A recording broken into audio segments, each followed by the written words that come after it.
जय श्रीनारायण ओम नमः शिवाय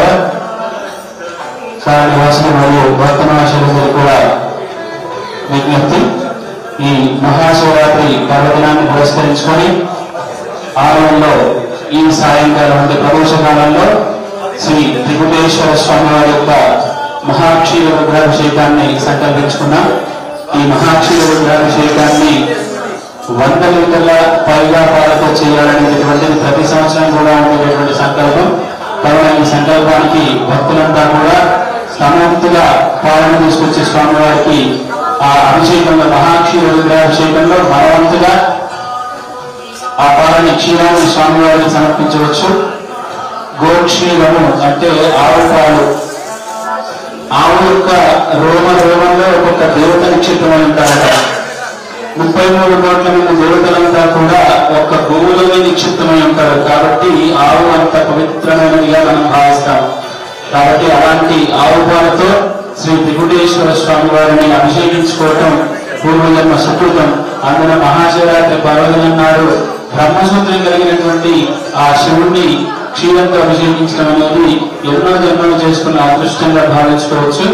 కాబట్టి మహాక్షీర రుద్రాభిషేకంలో అందరూ కూడా క్రమవంతుగా ఒక 4-5 పాల ప్యాకెట్లను తీసుకొచ్చి స్వామివారికి సమర్పించుకొని మళ్ళీ ఆ పాలని ఎక్కడికి వెళ్ళో మళ్ళీ నీటి వెనక్కి ప్రసాదంగా ఇవ్వడం జరుగుతుంది. దాన్ని తీసుకెళ్లి ఇంట్లో కలగబెట్టుకొని తాగొచ్చు, పిల్లలకు పట్టొచ్చు. ఎవరైనా ఆరోగ్యంతో ఇబ్బంది పడుతున్న వారంటే వారికి కూడా ఆ పాలనిచ్చి ఆ మృత్యుంజయ దోషాలు ఏదన్నా ఉంటే కూడా స్వామివారి యొక్క ప్రసాదంతో నివారించబడతాయి అనేటువంటి నమ్మకం కూడా ఉంటుంది. కాబట్టి భక్తులంతా కూడా తమ వంతుగా క్షీరాన్ని తీసుకొచ్చి స్వామివారి యొక్క అభిషేకంలో పాల్గొనవలసిందిగా మనకి జై శ్రీనారాయణ ఓం నమః శివాయ.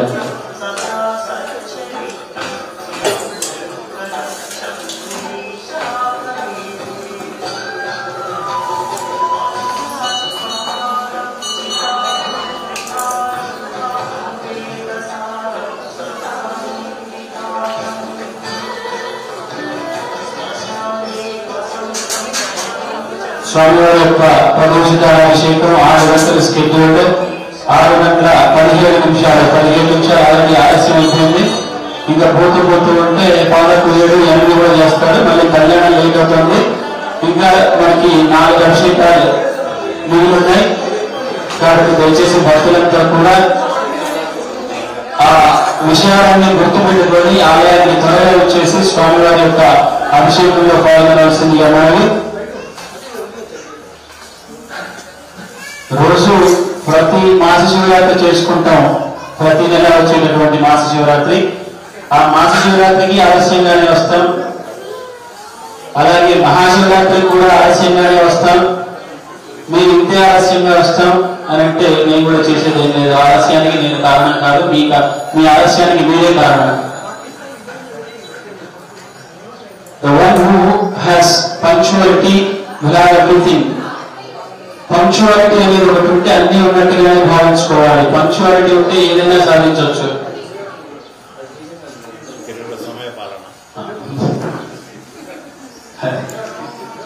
సమయపాలన అనేది మనకి ఒకటి అలవాటు అయిపోతే, ఒక సిస్టమ్ అనేది అలవాటు అయిపోతుంది. ఒక రెగ్యులర్ గా దానికి అలవాటు అయిపోతాం.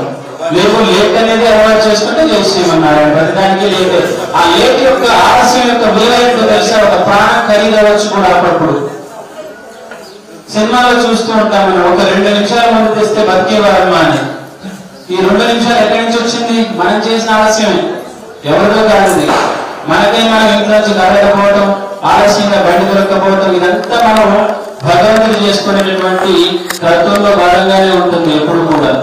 కాబట్టి భగవంతుడి యొక్క క్రతువు అన్నప్పుడు వెంటనే ఆలస్యం ఏమీ లేకుండా వచ్చి ఆలయంలో కూర్చోవాలి. స్వామివారి యొక్క కైంకర్యాలకి లోటు లేకోకుండా, ఆలస్యం లేకోకుండా మన వంతుగా సమయపాలన పాటిస్తూ అభిషేకంలో పాల్గొనవలసిందిగా మనవి. పెరుగు ఏమి వేయద్దు, ఓన్లీ పాలు మాత్రమే, క్షీరం మాత్రమే.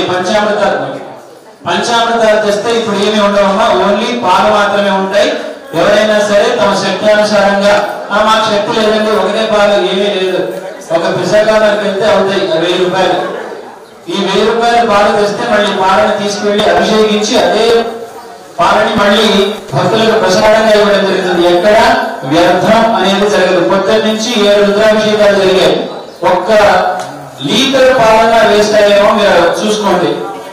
ఒక లీటర్ కాదుగా అర్ధ లీటర్ పాలు కూడా వేస్ట్ అవ్వదు. ఎందుకంటే గోధార దగ్గర అక్కడ ఒక పాత్ర పెట్టి ఆ పాత్రలో ఆ తీర్థాన్ని బట్టి మళ్ళీ భక్తులకి ప్రసాదంగా ఇవ్వడం జరుగుతుంది.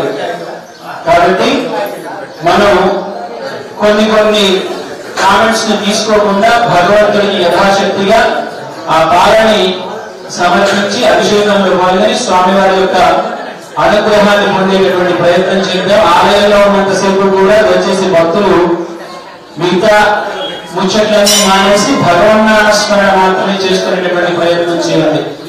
ప్రయత్నం కాదు, మీరు చేయాల్సినటువంటి పని ఒక్కటే భగవన్నామస్మరణ. మిగతా ఏం చేసినా చేయకపోయినా పెద్ద పని లేదు. ఇక్కడ ఆలయంలో చేయాల్సింది భగవన్నామస్మరణ మాత్రమే.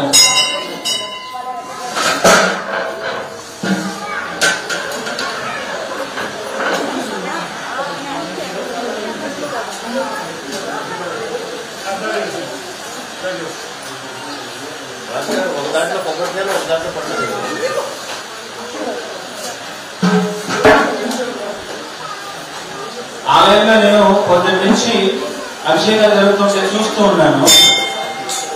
యంగ్స్టర్స్ కంటే పాపం ఏజ్ పీపుల్ సర్వ్ చేస్తున్నారు ఆలయంలో. వయస్సు మీదికి వచ్చిన వాళ్ళు, ఆరోగ్యం బాగాలేని వాళ్ళు వచ్చి పాపం కూర్చొని సేవ చేస్తున్నారు. యంగ్స్టర్స్ గా ఉండి మనం ఏం చేస్తున్నాం అనేది కాస్త ఆలోచించుకోవాల్సినటువంటి విషయం. ఏముందంటే అభిషేకాలు చూసాం, తీర్థం తీసుకున్నాం, ప్రసాదం తీసుకొని జంపు ఆలయంలో నుంచి రోజు జంపింగ్ చెప్పండి. ఇప్పుడు మాత్రం ఎందుకు జంపింగ్ చెప్పండి?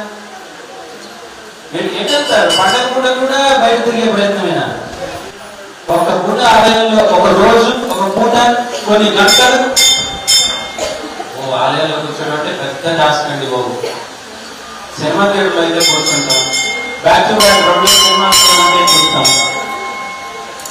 6 గంటలు పర్వాలేదు, it's okay, we can spare the time, but we can't spend time with the temple ప్రమైసెస్. ఎందుకంటే బోరింగ్గా ఉంటుంది టెంపుల్.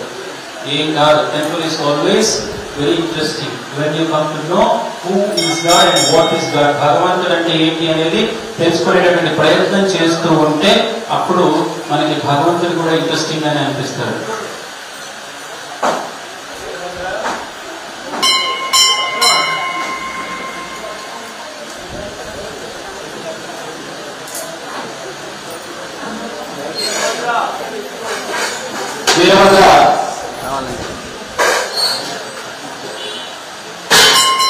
ఆల్రెడీ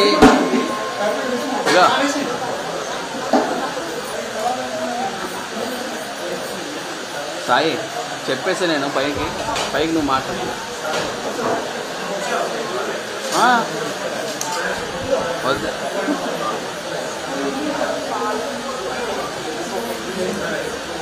ఏం కాదు, లోపలంతా వామే.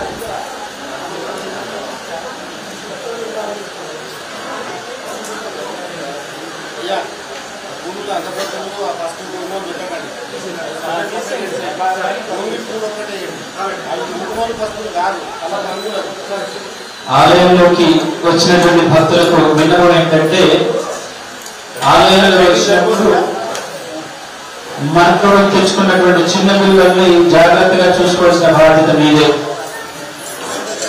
దయచేసి మీరు తెచ్చినటువంటి పూలని ప్రతి ఉపాలయం దగ్గర కూడా మెట్ల మీద బుట్టలు పెట్టడం జరిగింది. ఆ బుట్టలో మాత్రం చూపించండి. ఒక బుట్ట లేకపోతే పూలన్నీ తీసుకొచ్చి ఇక్కడ వేసేయండి, శివుడికి వేసేస్తాడు. ఎందుకంటే మీరు అక్కడ గడపల మీద పెడితే ఎక్కడే ఉండిపోతాయి, ఎక్కడికి నా కాళ్ళకి తగులుతాయి. నేను ఎక్కేటప్పుడు దిగేటప్పుడు అవి స్వామివారికి చంద్రకి చదవాలి అనుకుంటే ఇక్కడ బేసన్లో వేసేయండి. పూజలు ఎవరైనా మీరు వచ్చినా పర్వాలేదు అంటే చేసి ఉన్నారని అక్కడ వచ్చండి. ఎవరైనా పాలు తీసుకుని వస్తే దయచేసి ఇక్కడ ఇచ్చేసేయండమ్మా. మరొక 10 నిమిషాల సమయం వెయిట్ చేస్తాను. ఆ తర్వాత ఎవరు వెయిట్ చేయమన్నా చేసేది లేదు, ఎందుకంటే మళ్ళీ నా కళ్యాణం లేట్ అవుతాయి.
గురుగారు మనకి దేవుడు చూపించినప్పుడు ప్రతిసారి ఇలా దండాలు కనబడుతుంది. చూడండి చూడండి మనకి బాగోదు. ఏమిటది మనకి దండలు వేయకుండా దండలు కనబడుతుంది. ఇప్పుడు బాగుంది ప్రశాంత్.